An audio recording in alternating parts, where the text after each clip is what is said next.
અરવલ્લી જિલ્લાના મોડાસા શહેરમાં નાલંદા સોસાયટીને જોડતા કેનાલ ઉપર એક ગરનાળું બનાવવામાં આવ્યું છે, જે હલકી ગુણવત્તાવાળું બન્યા હોવાના આક્ષેપ સાથે વિરોધ દર્શાવ્યો છે। મોડાસાના મધ્યમાં આવેલ પોશ એરિયા એટલે કે માલપુર રોડ, આ રોડ ઉપરથી સિંચાઈ ખાતા દ્વારા માજુમ ડેમની કેનાલ નીકળે છે। કોન્ટ્રાક્ટર દ્વારા આ બનાવેલ ગરનાળાની ગુણવત્તા હલકી હોવાથી ફક્ત 6 માસમાં આ ગરનાળાના સળિયા બધા બહાર નીકળી ગયા હોવાના આક્ષેપ। વધુમાં સોસાયટી તેમજ આસપાસના રહીશો શું કીધું સાંભળીએ।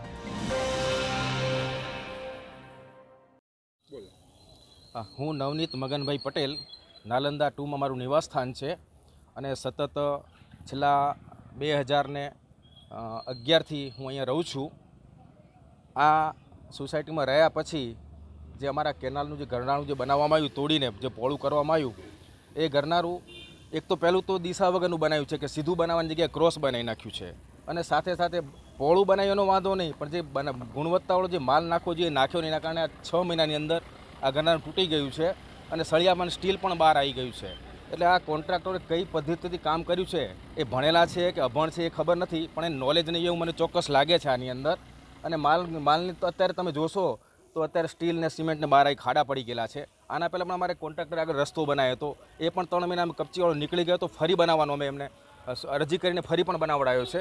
તો આવું ગુણવત્તા વગરનું કામ ના થાય અને વ્યવસ્થિત કામ થાય, પ્રોપર ઓબ્ઝર્વેશનમાં કામ થાય અને એના ક્વોલિટી ટેસ્ટિંગ માટેના નમૂના લઈને કામ કરવામાં આવે તો મને લાગે છે કે આ સમસ્યાનું સમાધાન પણ થાય। અને આપ જોઈ શકો છો કે આ જે પહેલાં ગરનાળું પેલી બાજુ હતું 10 થી 15 ફૂટ, એ આખું ક્રોસ કર્યું છે, એક્સિડન્ટ થવાની પણ પૂરી શક્યતા છે।